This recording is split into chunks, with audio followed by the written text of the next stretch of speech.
मदालसा बोलती हैं, बेटा गृहस्थ के कर्म 3 प्रकार के हैं, नित्य, नैमित्तिक तथा नित्य नैमित्तिक। इनका वर्णन सुनो।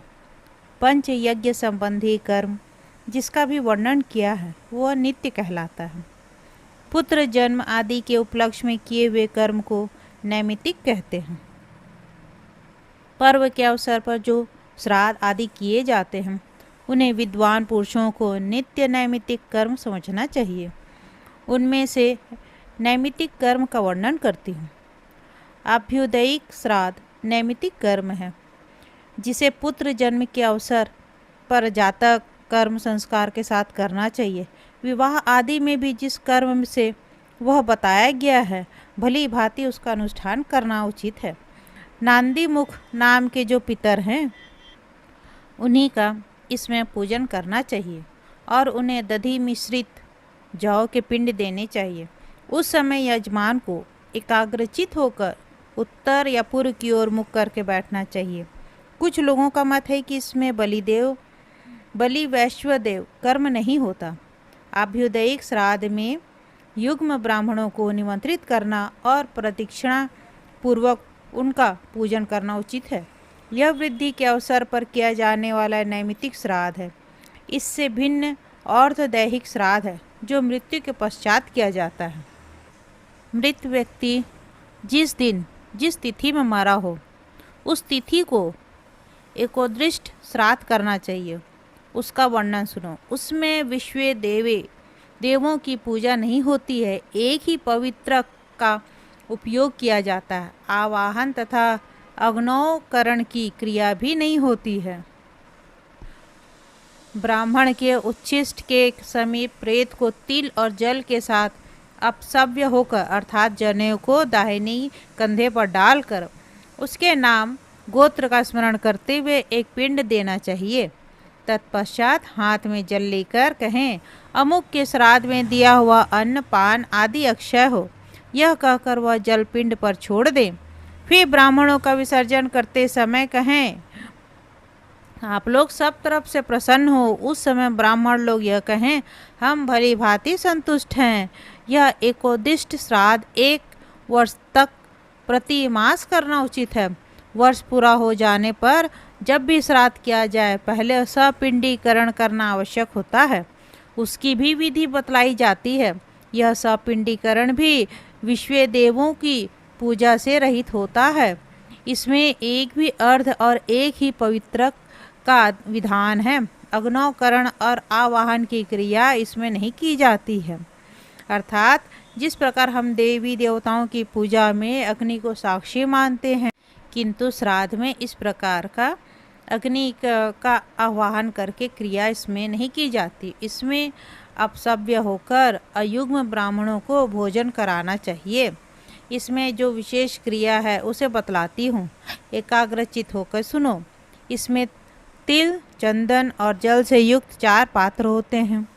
उनमें से 3 तो पितरों के लिए और 1 प्रेत के लिए होता है। प्रेत के पात्र और अर्ध को लेकर ये समाना समनसः पितरो यम राज्य इत्यादि मंत्र का जाप करते हुए पितरों के 3 पात्रों में सींचना चाहिए। शेष कार्य पूर्ववत करना चाहिए। स्त्रियों के लिए भी ऐसे ही एकोदिष्ट का विधान है। यदि पुत्र न हो तो स्त्रियों का सपिंडीकरण नहीं होता है।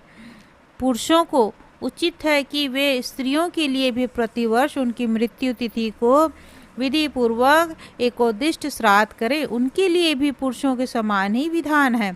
पुत्र के अभाव में सपिंड, सपिंड के अभाव में सहोदक, उनके भी अभाव में माता के सपिंड और सहोदक इस विधि को पूर्ण करें। जिसके कोई पुत्र नहीं है उसका श्राद्ध उसके दौहित्र कर सकते हैं।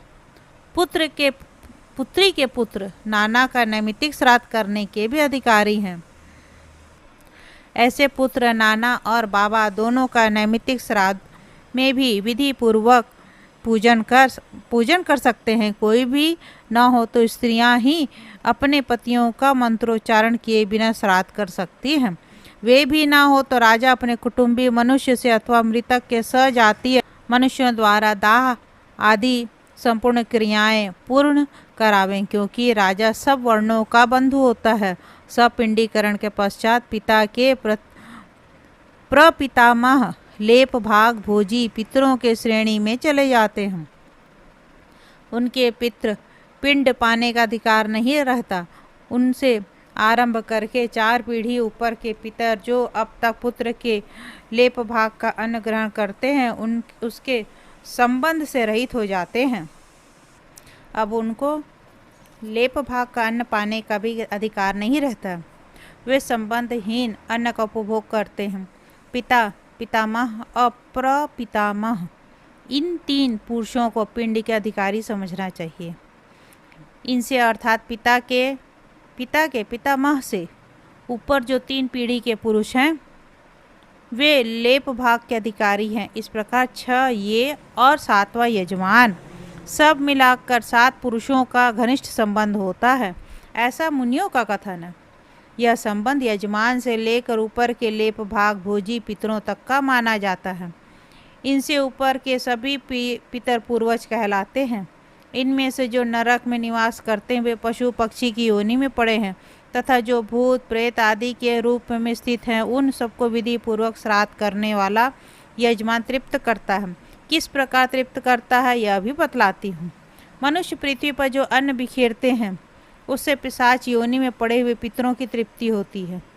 बेटा, स्नान के वस्त्र से जो जल पृथ्वी पर टपकता है उससे वृक्ष योनि में पड़े हुए पितर तृप्त होते हैं। नहाने पर अपने शरीर से जो जल के कण इस पृथ्वी पर गिरते हैं उनसे उन पितरों की तृप्ति होती है। जो देव भाव को प्राप्त होते हैं, पिंडों के उठाने पर जो अन्न के कण पृथ्वी पर गिरते हैं उनसे पशु पक्षी की योनि में पड़े हुए पितरों की तृप्ति होती है। कुल में जो बालक श्राद्ध कर्म के योग्य होकर भी संस्कार से वंचित रह गए हैं अथवा जल कर मरे हैं वे बिखरे हुए अन्न और सम्मार्जन के जल को ग्रहण करते हैं। ब्राह्मण लोग भोजन करके जब हाथ मुंह धोते हैं और चरणों का प्रक्षालन करते हैं उस जल से भी अन्य पितरों की तृप्ति होती है। पुत्र उत्तम विधि से श्राद्ध करने वाले पुरुषों के अन्य पितर यदि दूसरी योनि में चले गए हों तो भी उस श्राद्ध से उनकी बड़ी तृप्ति होती है। अन्याय उपार्जित धन से जो श्राद्ध किया जाता है उसे चांडाल आदि योनि में पड़े हुए पितर तृप्त होते हैं। वत्स, इस प्रकार यहाँ श्राद्ध करने वाले भाई बंधु अन्न और जल के कण से अनेक पितरों को तृप्त करते हैं। इसलिए मनुष्य को उचित है कि वह पितरों के प्रति भक्ति रखते हुए शक मात्र के द्वारा भी विधि पूर्वक श्राद्ध करें। श्राद्ध करने वाले पुरुष के कुल में कोई दुख नहीं भोगता। अब मैं नित्य नैमित्तिक श्राद्ध के काल के बारे में बतलाती हूँ और मनुष्य जिस विधि से श्राद्ध करते हैं उसका भी वर्णन करती हूँ। प्रत्येक मास की अमावस्या को जिस दिन चंद्रमा की संपूर्ण कलाएं क्षीण हो गई हों तथा अष्टक का तिथि को अवश्य श्राद्ध करना चाहिए। अब श्राद्ध का इच्छा प्राप्त काल सुनो। किसी विशिष्ट ब्राह्मण के आने पर सूर्य ग्रहण और चंद्र ग्रहण में अयन आरंभ होने पर विषुव योग में सूर्य की संक्रांति के दिन व्यतिपात योग में श्राद्ध के योग में सामग्री की प्राप्ति होने पर दुःस्वप्न दिखाई देने पर जन्म नक्षत्र के दिन एवं ग्रह जनित पीड़ा होने पर स्वेच्छा से श्राद्ध का अनुष्ठान करना चाहिए। अर्थात इन सभी तिथियों में इन सभी समय में अगर आपको कुछ भी पीड़ा होने पर हमें अपने पितरों के नाम से दान पुण्य अवश्य करना चाहिए। श्रेष्ठ ब्राह्मण, क्षत्रिय, योगी, वेदज्ञ, ज्येष्ठ, सामग, त्रिणाचिकेत, त्रिमुद, त्रिसुपर्णी, षडंग वेदा, दौहित्र, ऋत्विक, जमाता, भानजा, पंचाग्नि, कर्म में तत्पर तपस्वी, मामा, माता पिता के भक्त, शिष्य, संबंधी एवं भाई बंधु ये सभी श्राद्ध में उत्तम माने गए हैं। इन्हें निमंत्रित करना चाहिए। धर्मभ्रष्ट, रोगी, 2 बार ब्याही गई स्त्री के गर्भ से उत्पन्न काना पति के जीते जी जार पुरुष से पैदा हुई संतान, पति के मरने पर पुरुष से उत्पन्न हुई संतान, मित्र द्रोही, खराब नख वाला, नपुंसक, काले दांतों वाला, कुरूप, पिता के द्वारा कलंकित, चुगलखोर, सोमरस बेचने वाला, कन्या को दूषित करने वाला, वैध पुरुष, वैध गुरु एवं माता पिता का त्याग करने वाला, वेतन लेकर पढ़ाने वाला, शत्रु जो पहले दूसरे की पत्नी के साथ रह चुका हो, ऐसी स्त्री का पति, वेदाध्ययन तथा अग्निहोत्र का त्याग करने वाला, शूद्र जातीय स्त्री के पति होने के दोष से दूषित तथा शास्त्र विरुद्ध कर्म में लगे रहने वाले द्विज श्राद्ध में त्याग देने योग्य हैं। पहले बताए हुए श्रेष्ठ द्विज को देवयज्ञ अथवा श्राद्ध में एक दिन पहले ही निमंत्रण देना चाहिए। उस समय ब्राह्मणों तथा श्राद्धकर्ता को संयम में रहना चाहिए। जो श्राद्ध में दान देकर अथवा श्राद्ध में भोजन करके मैथुन करता है, उसके रजवीर्य में 1 मास तक पितरों का शयन करना पड़ता है। जो स्त्री सहवास करके श्राद्ध में जाता है और खाता है, उसके पितर उसी के वीर्य और मूत्र का 1 मास तक आहार करते हैं। इसलिए बुद्धिमान पुरुष को एक दिन पहले ही ब्राह्मणों के पास निमंत्रण भेजना चाहिए। यदि पहले दिन ब्राह्मण ना मिल सके तो भी श्राद्ध के दिन स्त्री प्रसंगी ब्राह्मणों को कदापि भोजन न कराएं, बल्कि समय पर भिक्षा के लिए स्वतः पधारे हुए संयमी यतियों को नमस्कार आदि से प्रसन्न करके शुद्ध चित्त से भोजन कराएं। जैसे शुक्ल पक्ष की अपेक्षा कृष्ण पक्ष पितरों को विशेष प्रिय है, वैसे ही पूर्वाह्न की अपेक्षा अपराह्न उन्हें अधिक प्रिय है, अर्थात सुबह की जगह में दोपहर के समय उन्हें अधिक प्रिय होता है। घर पर आए हुए ब्राह्मणों का स्वागत पूर्वक भोजन करके उन्हें पवित्र युक्त हाथ से आचमन कराने के बाद आसनों पर बैठावे। श्राद्ध के समय में विषम और देवयज्ञ में सम संख्या के ब्राह्मणों को निमंत्रित करें अथवा अपनी शक्ति के अनुसार दोनों कार्यों में एक एक ही ब्राह्मण को भोजन कराएं। यही बात माता महों के श्राद्ध में भी होनी चाहिए। विश्व देवों को श्राद्ध भी ऐसे ही होता है। कुछ लोगों का ऐसा मत है कि पितरों और माता महों के विश्व देव कर्म पृथक पृथक हैं। देव श्राद्ध में ब्राह्मणों को पूर्वाभिमुख और पितृ श्राद्ध में उत्तराभिमुख बिठाना चाहिए।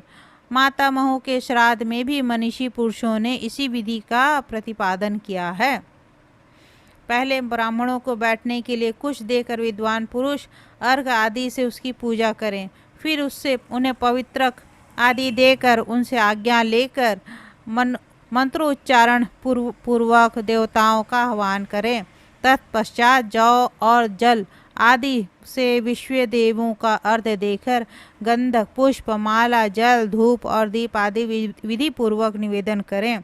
पितरों के लिए सारी वस्तुएं अपसव्य होकर प्रस्तुत करनी चाहिए। पितृ श्राद्ध में बैठे हुए ब्राह्मणों को आसन के लिए द्विगुण भुग्न अर्थात दोहरे मुड़े हुए कुश देकर उनकी आज्ञा ले। विद्वान पुरुष मंत्रोच्चारण पूर्वक पितरों का आह्वान करें और अपसव्य होकर पितरों के प्रसन्नता के लिए तत्पर होकर उन्हें अर्घ निवेदन करें। उसमें जौ के स्थान पर तिलों का उपयोग करना चाहिए। तदंतर ब्राह्मणों के आज्ञा देने पर अग्नि कार्य करें। नमक और व्यंजन से रहित अन्न लेकर विधि पूर्वक अग्नि में आहुति दें। आहुति से बचे हुए अन्न को ब्राह्मणों के पात्र में परोसें। फिर पात्र में हाथ का सहारा देकर विधि पूर्वक कुछ और अन्न डालें एवं कोमल वचनों से प्रार्थना करें कि अब आप लोग सुख से भोजन कीजिए। फिर उन ब्राह्मणों को चाहिए कि वे एकाग्रचित्त एवं मौन होकर सुखपूर्वक भोजन करें। जो जो अन्न उन्हें अत्यंत प्रिय लगे वह तुरंत उनके सामने प्रस्तुत करें। उस समय क्रोध का त्याग दें और ब्राह्मणों को आग्रह पूर्वक प्रलोभन देकर भोजन करा। उनके भोजन काल में रक्षा के लिए पृथ्वी पर तिल और सरसों बिखेरे तथा रक्षोघ्न मंत्रों का पाठ करें, क्योंकि श्राद्ध में अनेक प्रकार के विघ्न उपस्थित होते हैं। जब ब्राह्मण लोग भोजन कर लें तो पूछें, क्या आप लोग भली भांति तृप्त हो गए? इसके उत्तर में ब्राह्मण करें, हाँ, हम पूर्ण तृप्त हो गए। फिर उनकी आज्ञा लेकर पृथ्वी पर सब और कुछ अन्न बिखेरें। इसी प्रकार आचमन करने के लिए एक एक ब्राह्मण को बारी बारी से जल दें। तत्पश्चात उनकी आज्ञा लेकर मन, वाणी और शरीर को संयम में रखकर तिल सहित संपूर्ण अन्न से पितरों के लिए पृथक पृथक पिंड दें। यह पिंडदान ब्राह्मणों के उच्छिष्ट के समीप ही कुशों पर करना चाहिए। फिर पितृ तीर्थ से उन पिंडों पर एकाग्रचित से जल दें। इस प्रकार मातामह आदि के लिए भी विधि पूर्वक पिंडदान देकर गंध, माला आदि के साथ आचमन के लिए जल दें। अंत में यथाशक्ति दक्षिणा देकर ब्राह्मणों से कहें कि हे ब्राह्मण, आप संतुष्ट होकर तथास्तु कहें। फिर विश्व देव संबंधी ब्राह्मणों से कहें, हे विश्व देवगण, आपका कल्याण हो, आप लोग प्रसन्न रहें। सब ब्राह्मण लोग तथास्तु कहें। इसके बाद उनसे आशीर्वाद लेकर याचना करें और प्रिय वचन कहते हुए भक्ति पूर्वक प्रणाम करके उन्हें विदा करें। दरवाजे तक उन्हें पहुंचाने के लिए पीछे पीछे जाएं और उनकी आज्ञा लेकर लौटें। इसके बाद नित्य क्रिया करें तथा अतिथियों को भोजन कराएं। किन्हीं किन्हीं श्रेष्ठ पुरुषों का विचार है कि यह नित्य कर्म भी पितरों के उद्देश्य ही होता है। दूसरे लोग ऐसे कहते हैं कि इसमें पितरों का कोई संबंध नहीं, शेष कार्य पूर्ववत करें। किन्हीं किन्हीं का मत है कि पितरों के लिए पृथक पृथक पाक बनाकर श्राद्ध करना चाहिए। कुछ लोगों का विचार ऐसा नहीं करना चाहिए।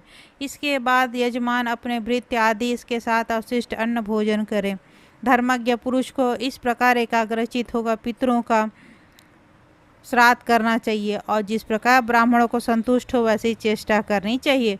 श्राद्ध में पुत्री का पुत्र, कुतुबुद्दीन के 15 भागों में 60वां भाग और तिल, ये 3 अत्यंत पवित्र माने गए हैं। श्राद्ध में आए ब्राह्मणों को 3 बातें छोड़ देनी चाहिए। क्रोध मार्ग का चलना और उतावला। बेटा, श्राद्ध में चांदी का पात्र बहुत उत्तम माना गया है। उसमें चांदी का दर्शन या दान अवश्य करनी चाहिए। सुना जाता है कि पितरों ने चांदी के पात्र में ही गो रूप धारणी पृथ्वी से स्वधा का दोहन किया था। अतः पितरों को चांदी का दान अभिष्ट एवं प्रसन्नता बढ़ाने वाला होता है। इस प्रकार श्राद्ध कर्म का वर्णन मदालसा करती है और अपने पुत्र अलर्क को समझाती हुई कहती हैं। अब अगले अंक में मैं आपको श्राद्ध में किस चीज़ को करना चाहिए और किसे नहीं करना चाहिए, कौन सी वस्तु निषिद्ध है, इसके बारे में मैं आपको बताऊंगी। तब तक के लिए धन्यवाद।